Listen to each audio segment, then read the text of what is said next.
fakt humbja e jetës së dëshmorit Ateut Enea Mekolli është një ngjarje shumë e rëndë, ashtu siç është i rëndë çdo incident që kryhet në funksion të ushtrimit të detyrës, se mbi të gjitha një detyrë kaq fisnike sa mbrojtja, garantimi dhe siguria e rendit publik. Ngushëllime të gjithë familjarëve, ngushëllime kolegëve të tij, ngushëllime trupës së punonjësve të policisë së shtetit, është një nga ato ngjarje të cilat na bëjnë të reflektojmë thellë mbi sakrificën dhe mbi përgjegjësinë që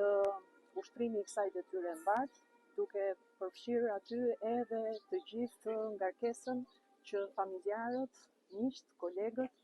kanë në momente të tilla për çdo punonjës edhe efektiv të policisë së shtetit. Ngushëllime të gjithëve se në fakt në këtë ditë është një reflektim për gjithë shoqërinë për të garantuar akoma më shumë përgjegjësi dhe për të reflektuar akoma më shumë kur vjen puna tek sjellja qytetare dhe patjetër pastaj edhe tek përgjegjësia përpara ligjit.